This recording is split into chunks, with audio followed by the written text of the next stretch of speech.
The neonatal team didn't transfer your daughter anywhere. The charge nurse said it slowly, as though changing the speed of the sentence might make it less dangerous.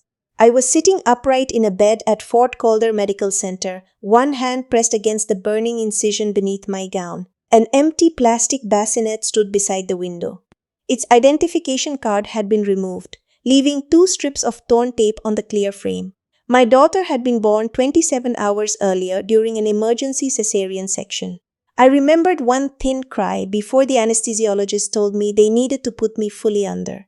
After that, there were only fragments, the pressure of an oxygen mask, a ceiling light drifting sideways, and my sister Leah's voice somewhere near the recovery room. Now Leah was gone, so was my baby. The nurse placed a photocopied form across my blanket. It was titled Newborn Release and Caregiver Acknowledgement. The section marked Receiving Adult carried Leah's full name, her driver's license number, and a signature that looked enough like mine to fool someone who had never watched me write. She said you authorized the release, the nurse told me. She had supporting paperwork. I was unconscious. The nurse looked toward the door before answering. That's why security has been called. I focused on the time printed beside the forged signature, 2:14 a.m.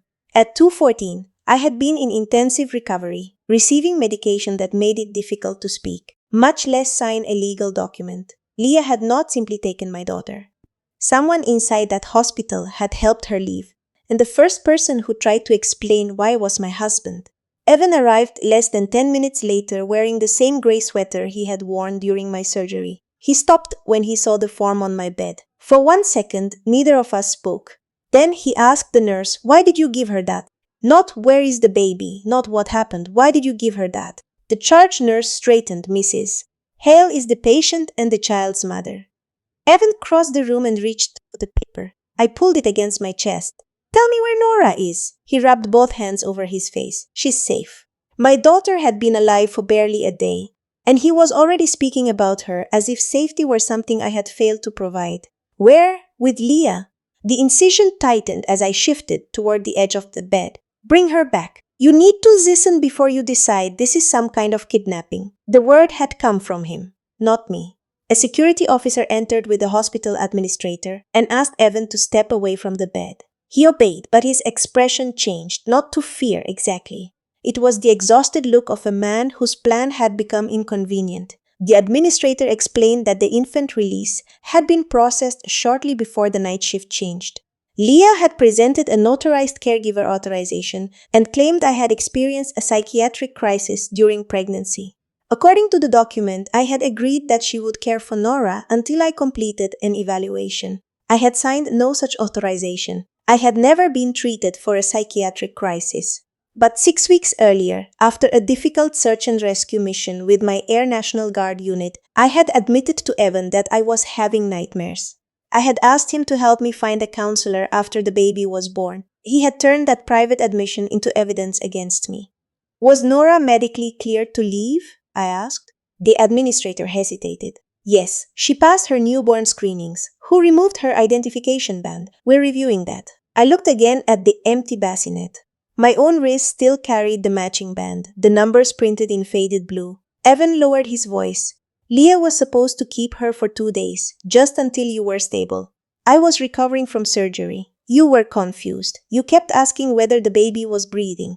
I had just woken up from anesthesia." He glanced at the officer, then back at me. "This is exactly why we were worried. We." The word settled harder than the pain in my abdomen. I had believed Leah came to the hospital because Evan could not manage everything alone. I had believed she was there to protect me during the most vulnerable hours of my life. Instead, they had prepared documents, copied my signature, and waited until medication left me unable to object. The officer asked for Leah's address. Evan gave him the apartment she had moved out of 3 months earlier. That was when I understood this had not been arranged for 2 days. They had taken precautions to make sure I could not easily find her. Security would not let Evan leave until the officer took his statement. But no one could force him to tell the truth. He kept repeating that Nora was safe and that Leah would contact us once I was thinking clearly. Each time he said it, the hospital administrator wrote something on a yellow legal pad. I asked the officer to request an immediate welfare check at every address connected to Leah. He explained that local police would handle it because the hospital sat on federal property, but Leah's last known residences did not. Calls were made. Names were repeated. The room filled with procedural language while my daughter remained somewhere beyond my reach. My obstetrician refused to discharge me. My blood pressure was elevated, my incision needed monitoring, and I had lost more blood during surgery than I had understood. "You can barely walk to the bathroom," she said. "My baby was taken." I know, but collapsing in a parking lot will not bring her home. She was right, and I hated her for being right. I worked as an aircraft maintenance quality inspector with the Air National Guard. My job depended on noticing what other people missed. A loose fastener, a copied number, a maintenance entry made by someone who had not performed the work. Under pressure, I usually became methodical. That morning, I could not remember where I had put my phone. A nurse found it inside the drawer beside my bed. There were 17 unread messages. Most were from coworkers congratulating us.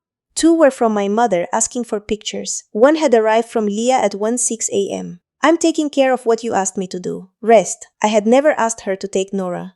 I showed the message to the officer. He photographed the screen and told me not to reply until investigators advised me. Then he asked whether Leah had ever cared for a child before.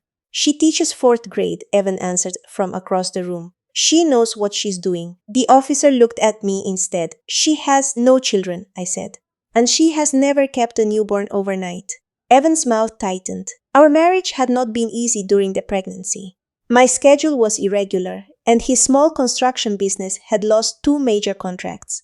He had become angry about ordinary expenses, prenatal vitamins, a replacement water heater, the crib my mother bought because he kept delaying it.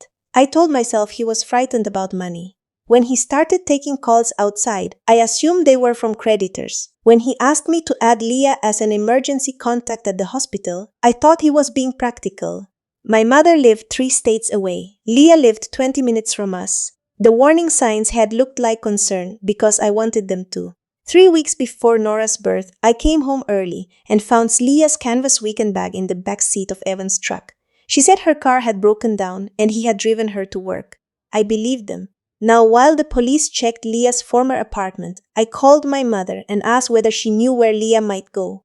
There was a long pause. "Didn't Evan tell you?" she asked. "Tell me what?" "Leah rented a place near Millbrook. She said she needed an extra bedroom." Millbrook was nearly 2 hours away. My mother thought Leah was preparing to foster a child. Leah had shown her photographs of a small nursery with pale green walls and a white rocking chair.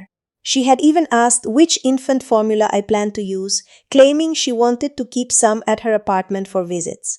I had laughed when my mother mentioned it. Leah had been building a room for my daughter while Nora was still inside me. A local detective called the hospital just after noon. Police had located Leah's car outside a rental house near Millbrook. The car was empty.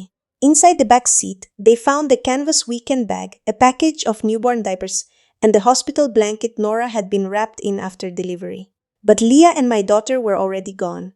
By late afternoon, the police had issued an alert containing Leah's photograph, Nora's description, and the license plate of Evan's truck. The truck was still in the hospital parking lot.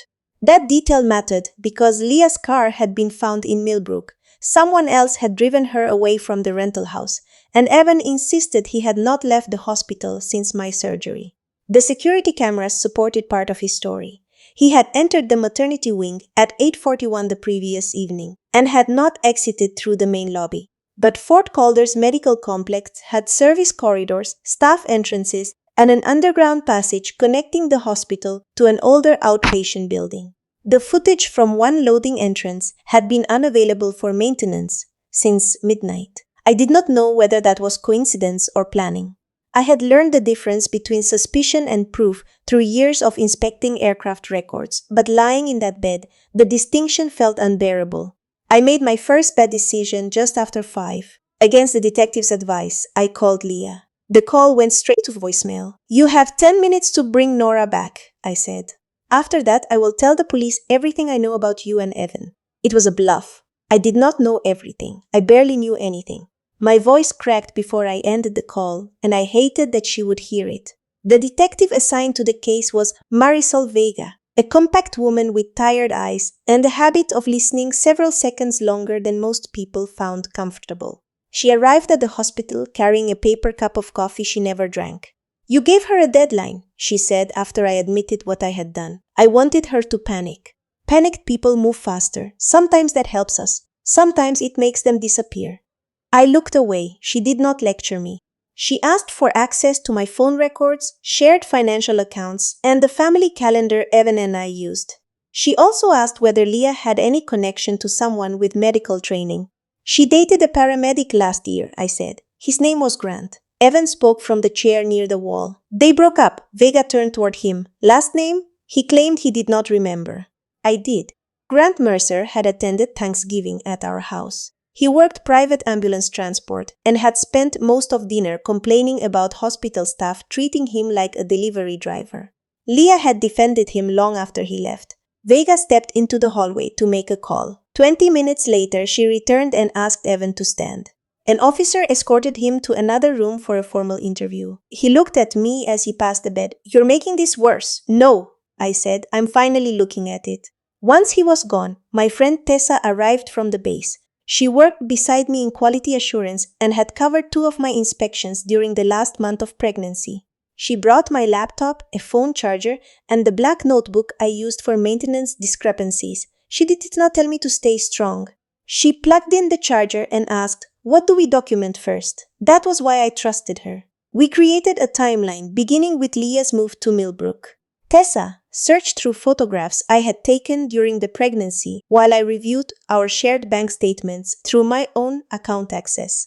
Most purchases looked ordinary until I found 4 payments to a pharmacy 40 miles north of Millbrook. Evan had labeled them as equipment fuel in the budgeting app. One charge was for $186.43. Tessa enlarged a photograph from a family barbecue 2 weeks earlier. Leah was sitting at our kitchen table with a receipt partly visible beneath her hand. The amount at the bottom was $186.43. Detective Vega contacted the pharmacy. The manager could not release customer details without proper authorization, but he confirmed the receipt number belonged to an online order picked up using Evan's payment card. The order included infant formula, sterilizing tablets, bottles, and a portable bottle warmer. The pickup address printed on the receipt was not Leah's rental house. It belonged to Grant Mercer's mother. Grant Mercer's mother lived alone in a brick house outside Millbrook. By the time officers reached it, Grant was there, but Leah and Nora were not. Detective Vega called me before questioning him because she wanted to confirm whether I had ever discussed surrogacy with my sister. The question made no sense until she explained what Grant had told the officers. Leah had claimed Nora was biologically hers. According to Grant, she said I had carried the baby because a medical condition prevented her from sustaining a pregnancy. She told him the arrangement had become hostile during my final trimester and that Evan was helping her recover the child without creating a public scandal. "She made me the unstable sister," I said. Vega's voice remained measured. She gave him enough details to make the story sound possible. Your medical appointments, the planned delivery date, the fact that she attended 2 ultrasounds. I had invited Leah to those appointments because Evan said he was too busy. Grant admitted he had driven Leah and Nora away from the rental house after police appeared on the street. He claimed he believed Evan had legal authority to transfer the baby. When he realized an alert had been issued, he left them at a roadside motel near the state line and returned to his mother's house. Officers reached the motel within 40 minutes. The room was empty. A housekeeper remembered Leah leaving through a side exit with the baby carrier covered by a yellow blanket. She entered a dark sedan driven by an older woman. The license plate was obscured by mud on the security footage. Grant provided his phone voluntarily. His messages with Leah did not prove he had known about the abduction, but they revealed months of preparation. Leah had sent him photographs of the nursery, lists of formula brands, and questions about transporting a newborn safely. In one message she wrote, "Once the papers are filed, she won't be able to undo it just because she changes her mind." The phrase "papers are filed" shifted the investigation. Vega requested copies of anything connected to Leah's rental application. The property manager produced them after receiving the appropriate legal demand. Evan had signed as guarantor 5 months earlier.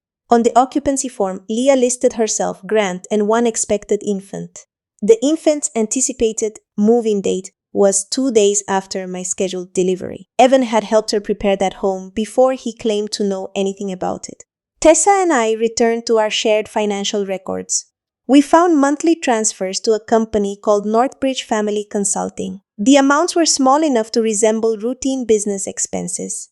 Evan had categorized them as subcontractor fees. Vega contacted the company and learned it was not a counseling service. It was a private document preparation business that assisted people with uncontested guardianship petitions, caregiving agreements, and family court forms. The owner would not discuss a client's file over the phone, but she preserved the records for investigators. That evening, a hospital compliance officer visited my room carrying an audit report from my medical chart. 10 days before Nora's birth, someone had uploaded the caregiver authorization through the online patient portal. The login came from our home internet connection. The file had been submitted from Evan's email address, which was listed in my account, because I had authorized him to receive appointment reminders during the pregnancy. I had given him access for convenience. I had never imagined he would use it to place a forged document inside my medical record before I arrived. The notarization was the next weakness. The seal belonged to a licensed mobile notary named Denise Ward. Vega reached her at home. Denise confirmed she had notarized several construction documents for Evan in the past, but she denied witnessing my signature on any caregiver authorization. Her commission number on the form was real. Her signature was not. Someone had copied both from an older document. I should have felt relieved. The forgery was becoming provable. Instead, I stared at my matching identification band and wondered how many people would have to see the evidence before anyone brought Nora back. Then Vega received the preserved file from Northbridge. The company had prepared more than a temporary caregiving agreement. 4 weeks before my delivery, Evan had paid them to draft an emergency guardianship petition claiming I was experiencing severe combat-related delusions and posed a danger to my unborn child. Attached to the draft was a proposed statement from my sister, and beneath that was a second document requesting that Evan receive sole authority over our home, joint accounts, and medical decisions if I were declared incapacitated. Taking Nora had not been the entire plan. It was the first fact they intended to use as proof that I had already lost control of my life. The first message from Evan's attorney arrived before sunrise. It instructed me not to contact Leah directly and claimed my voicemail had caused her to fear for Nora's safety. Attached was a copy of an emergency petition Evan intended to file that morning. He was asking a civilian family court to grant him temporary sole custody, arguing that I was experiencing a postpartum psychiatric emergency. The petition described my demand that Leah return Nora as a threat. My mistake had given them language they could use. Detective Vega read the message from my phone. "A petition is not an order," she said, "and filing allegations does not make them true. But it slows everything down." Yes, that single word frightened me more than reassurance would have. At 6:40, my squadron commander called. Lieutenant Colonel Shaw had known me for 8 years and had never once contacted me while I was hospitalized. "Evan sent our medical readiness office a recording," she said. "He claims you threatened to harm yourself after the rescue mission in May." I closed my eyes. Weeks earlier, after waking from another nightmare, I had told Evan I was afraid exhaustion would make me careless. I had said, "Sometimes I don't trust my own thoughts when I haven't slept." He had recorded part of that conversation without telling me. The version sent to my command began after his question and ended before I explained that I wanted professional help precisely because I would never risk my crew or my child. It contained no threat of self-harm, but it was unsettling enough that the medical office opened a routine fitness review. Colonel Shaw emphasized that it was not disciplinary. My building access and inspection authority would be temporarily suspended until a military clinician reviewed the full circumstances. I understood the procedure. I had enforced similar safety holds when mechanics reported medication problems or severe fatigue. Still, when she said my badge would be deactivated, I felt something inside me give way. My work had always been the part of my life nobody could reinterpret. Every discrepancy had a timestamp. Every repair required a signature. Facts mattered there. Now Evan had reached into that world too.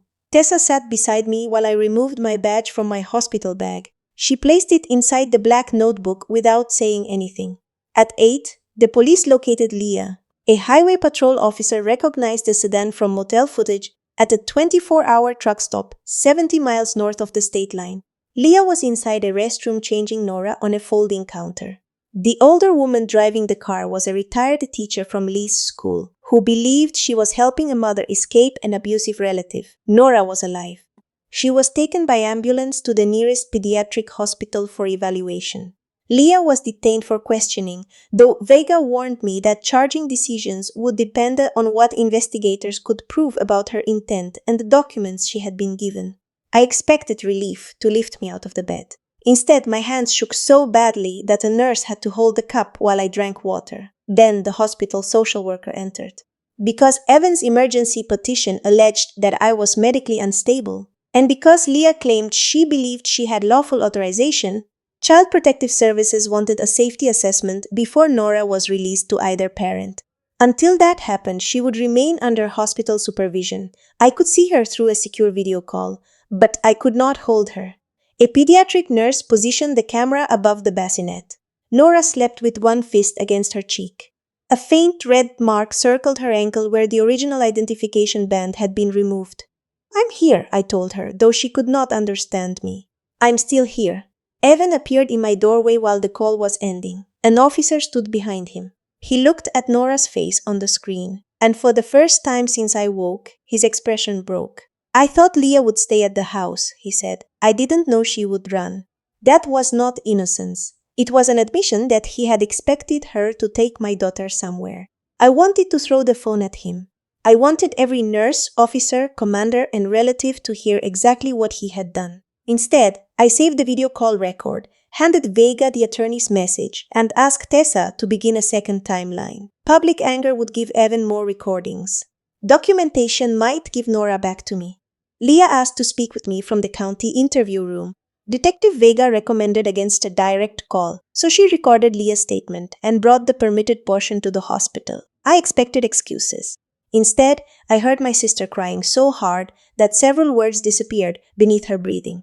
Evan had told her I would be committed after delivery. He claimed my nightmares had become violent, that military doctors were already preparing to remove me from duty, and that I had once threatened to abandon Nora during an episode I would not remember.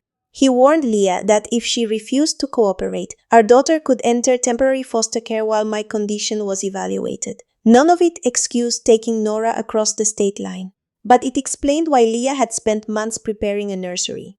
2 years earlier, she had lost a pregnancy at 19 weeks. She told almost no one how badly it affected her.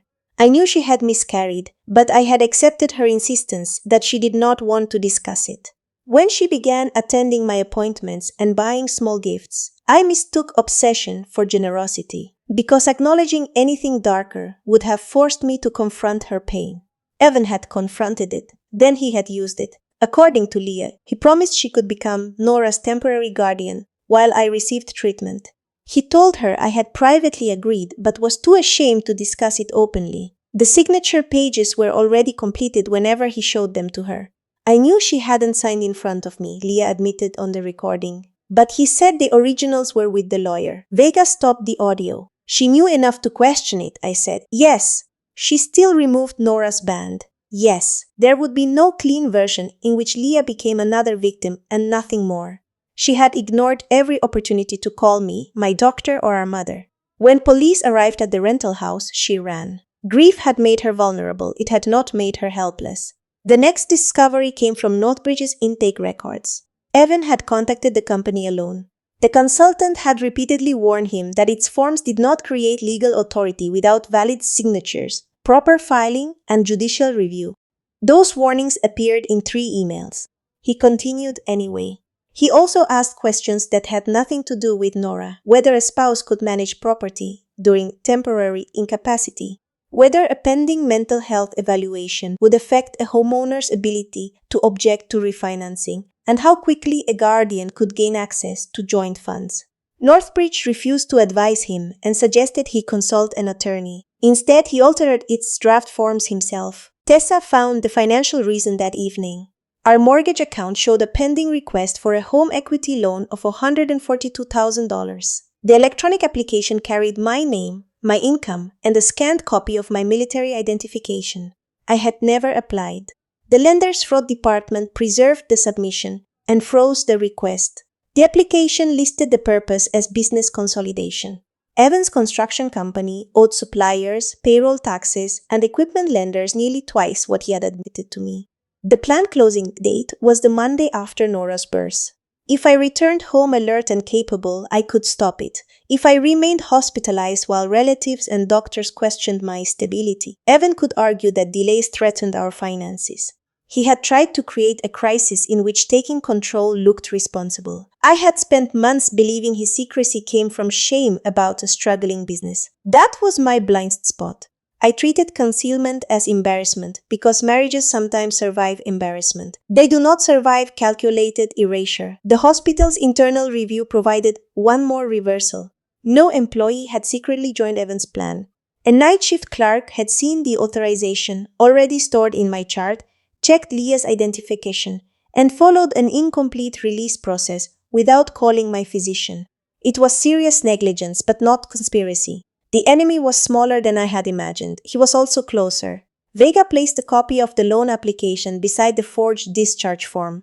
The same scanned signature appeared on both. Getting Nora back would not be enough. Evan had copied the documents necessary to keep impersonating me. To protect my daughter, I would have to prove not only that he had taken control once, but that he had built a system for doing it again. 3 days after Nora was found, I left Fort Calder Medical Center in a wheelchair, with an incision that pulled whenever I laughed, coughed, or tried to stand too quickly. I did none of those things willingly. A Child Protective Services investigator had interviewed my obstetrician, the nurses who treated me, a military behavioral health clinician, and Tessa. The clinician found no evidence that I was psychotic, suicidal, or unable to care for my child. She did recommend counseling for trauma and sleep disruption, which I accepted without argument. That distinction mattered. Needing help was not the same as being dangerous. Nora was released to me under a temporary safety plan, while the family court reviewed Evan's petition. My mother stayed with us, and a visiting nurse checked on us twice during the first week. Evan was prohibited from entering the house without written agreement, but he was allowed brief supervised visits with Nora at a family services center. It felt like victory when the nurse placed her in my arms.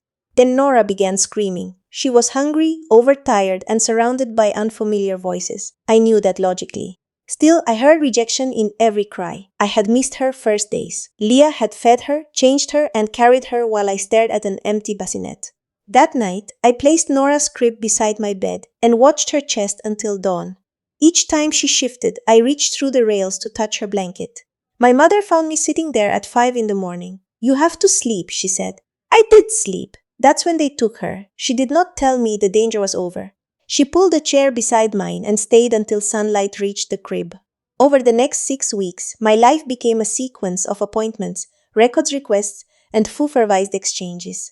My attorney, Helen Park, obtained copies of the hospital release procedures, the family court filings, and the lender's fraud investigation. She warned me that the criminal inquiry, custody case, and financial claims would move separately. Evidence that mattered in one process might not decide another. Detective Vega gathered Evan's emails with Northbridge and the metadata from the forged forms. The hospital preserved access logs showing when the documents entered my chart. Denise Ward provided the original construction contract from which her notary seal had been copied. Tessa helped me compare Evan's altered forms against the originals. The same formatting error appeared on the guardianship draft, the hospital authorization, and the loan application. A narrow gray line beneath every signature box, created by the scanning program installed on Evan's office computer. It was a small detail, but small details had kept aircraft in the sky. Evan had several chances to stop. During mediation, Helen offered a temporary parenting arrangement if he withdrew the mental health allegations, surrendered all copied identification, and cooperated with the financial investigation. He refused. Through his attorney, he claimed he had acted from genuine fear and that Leah had misunderstood his instructions. He offered to abandon the home equity application but would not admit forging anything. Then he asked for unsupervised overnight visits. For one afternoon, I believed the court had rejected him completely. The mediator told us Evan's request lacked support, and I left the building holding Nora's carrier with both hands. The next morning, Helen called. Evan had produced a new witness, a former employee who claimed I had once arrived at his workshop disoriented, accused Evan of hiding a child, and damaged equipment during an argument. I had never met the man, but his sworn statement was enough for Evan to request another temporary hearing and delay the final custody recommendations. My military fitness review also remained open. Until the court resolved the allegations, my command would not restore my inspection authority. I had Nora, but I still did not have my name back. The evening before the hearing, Leah sent a message through her attorney. She wanted to correct her earlier statement and testify about the documents Evan had shown her. Helen asked whether I trusted her. No, I said. Do you believe she knows something relevant? Yes. Those answers could exist together. The next morning, I entered the courthouse carrying the black notebook Tessa had returned to me. Inside it were my deactivated military badge, the copied notary seal, and a photograph of the gray line beneath Evan's forged signature boxes. Leah was waiting outside the hearing room. Evan stood 20 feet away, watching both of us. The hearing was not held in a grand courtroom. It took place in a small family courtroom, with worn wooden tables, fluorescent lights, and a judge who had 6 other cases waiting after ours. That ordinary setting made the stakes feel stranger. Evan sat beside his attorney with his hands folded. He wore a navy suit I had bought him for my squadron's winter banquet. When Nora's name was called, he looked at me as though we were two reasonable parents who had simply misunderstood each other. His former employee testified first. The man said I had entered Evan's workshop during my 7th month of pregnancy, accused Evan of hiding a baby from me, and knocked a power tool from a workbench. Helen asked him for the date. He gave June 18. Were you employed by Mr. Hale on June 18? Yes. Helen placed payroll records on the document camera. Evan's company had terminated him in April. She then showed a mileage log from my unit vehicle, my signed inspection report, and the base access record placing me 60 miles away for the entire workday. The witness shifted in his chair. I might have the date wrong. Did you personally see Mrs. Hale damage anything? Evan's attorney objected before the man could answer. The judge allowed the question. No, he finally said. Evan told me she had. The statement did not disappear, but it stopped being evidence of what I had done. It became evidence of what Evan wanted someone else to repeat. Leah entered through the side door. She did not look at me until she was sworn in. Her face seemed smaller than I remembered, stripped of the confidence she had carried into my hospital room. She admitted preparing the nursery. She admitted removing Nora's identification band and leaving the hospital without speaking to my physician. She also admitted that Evan had given her the discharge authorization already signed. Why didn't you call your sister? The judge asked. Leah's fingers tightened around the edge of the witness stand. Because I was afraid she would say no. It was the first completely honest sentence I had heard from her. Helen showed her the guardianship draft from Northbridge. Did you ever see the warning printed on the final page? No. The page stated that the forms had no legal effect until properly executed and filed. In the copy Evan gave Leah, that page was missing. Then Helen displayed the hospital release form, the loan application, and the altered guardianship document side by side. Each signature box carried the same narrow gray line beneath it. Denise Ward testified remotely. She identified the genuine construction contract Evan had signed in her presence the previous year. Her real notary seal appeared above the same gray line because Evan had scanned that document using his office equipment. Detective Vega had not yet completed the criminal investigation, but the lender had provided the family court with authenticated submission data. The home equity application had been uploaded from Evan's business account. The hospital authorization had been created on the same computer 4 days later. Evan's attorney argued that shared computers and shared finances did not establish who created a file. That was true. Then Helen asked Evan why he had told the hospital the authorization was valid. I believed my wife needed help. Did she sign it? She knew we had discussed temporary care. That was not my question. Evan looked toward the judge. She was having nightmares. She was scared. I was trying to prevent something terrible. His voice trembled. For a moment, I saw the man who had sat on our kitchen floor after losing his first major contract, ashamed to tell me he could not make payroll. Then Helen placed Northbridge's emails before him. 3 times, the consultant had warned that he could not sign for me. 3 times, Evan had replied that he understood. He had not misunderstood the documents. He had decided the emergency he created would justify using them. The judge did not rule on forgery, kidnapping, or financial fraud. She said those matters belonged to other proceedings. She denied Evan's request for sole custody, ordered that his visits remain supervised, and prohibited him from accessing my medical portal, identification records, or financial accounts. She also appointed an independent evaluator to make longer-term custody recommendations. When the hearing ended, Evan remained seated. Leah approached me in the hallway. "I thought I was saving her," she said. I adjusted Nora's blanket inside the carrier. "You knew I would stop you," I replied. "Dad should have told you who you were saving her from." I walked away before she could ask me to forgive what she had finally admitted. The family court order protected Nora, but it did not end the investigation. Over the next 3 months, Evan's construction company collapsed under the weight of debts he had hidden from everyone. 2 equipment lenders repossessed machinery. His remaining employees left after payroll checks were returned. None of that was ordered by the court. It was simply what happened when the money he had planned to obtain through our house never arrived. The prosecutor charged him with identity fraud, attempted financial fraud, and offenses connected to the forged medical authorization. The hospital release itself was more complicated because Evan had not physically carried Nora out, and Leah continued to insist she believed she possessed temporary authority. Leah accepted responsibility for taking Nora and fleeing after police arrived. Her attorney negotiated an agreement that required probation, counseling, community service, and strict compliance with a protective order. She was also placed on administrative leave by her school while the district reviewed her conduct. She did not go to prison. Some relatives thought that meant she had escaped consequences. They had not watched her sit at our mother's kitchen table while my mother removed Leah from every emergency contact form she had once trusted her to hold. They had not heard my mother say, "I love you, but you will not be alone with that child." Love remained. Trust did not. The hospital completed its internal review and acknowledged that its release safeguards had failed. The night clerk was retrained and reassigned, while administrator introduced a requirement that any newborn released to someone other than a legal parent receive direct physician approval and a second identity check.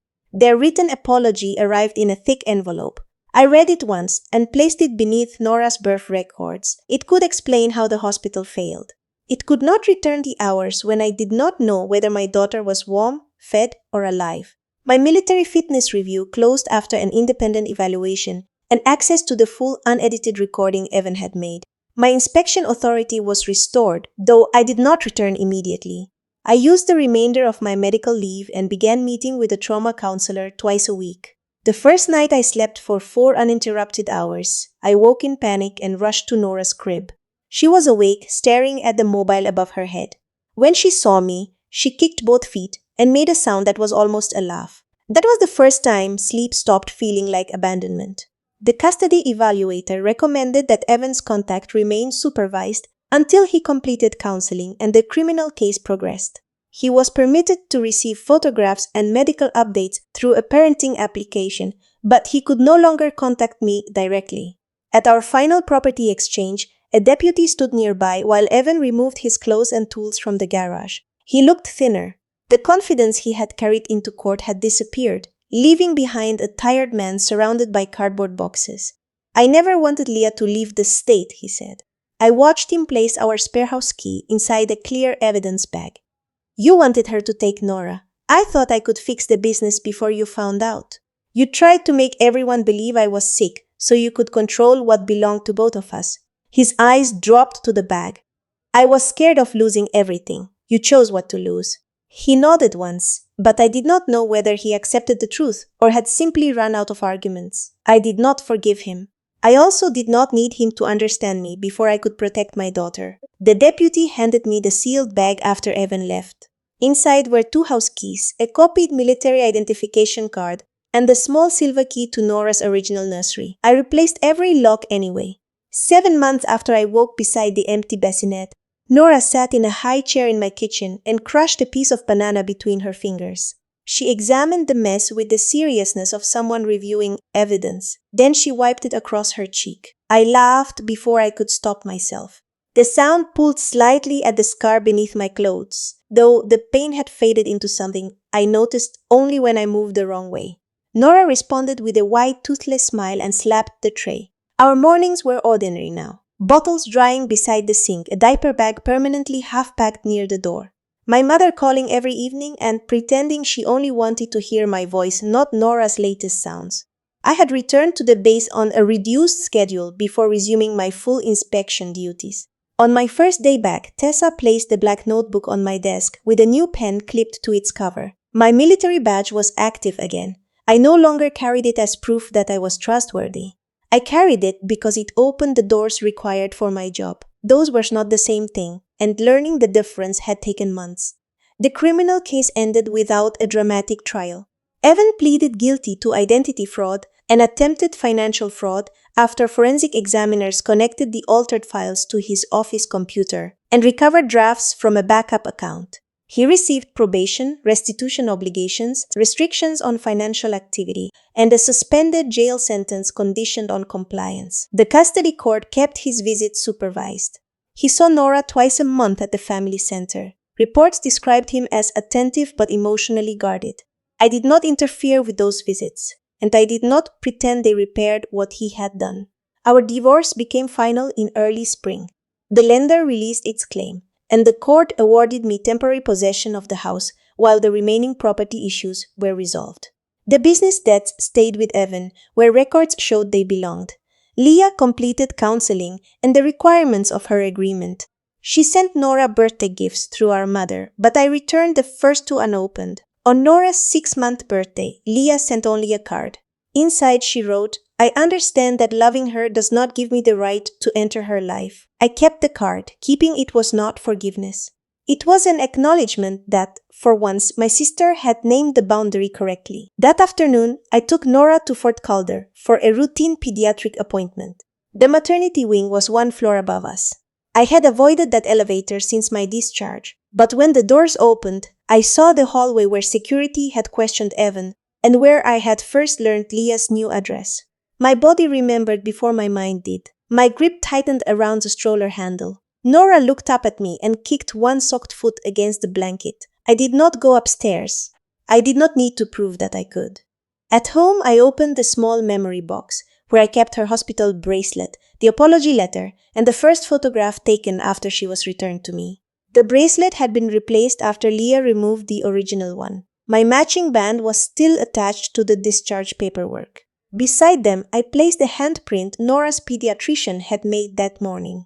Under her tiny blue fingers, the nurse had written her full name. Nora Elise Hale, mother. Mara Hale, no forged authorization, no substitute caregiver.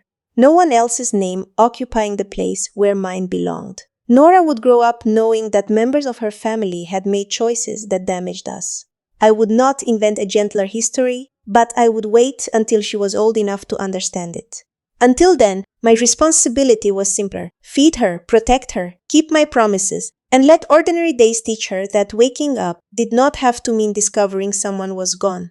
The empty bassinet remained part of our story. It was no longer the ending. If this story stayed with you, tell me which warning sign you believe Mara most needed to recognize.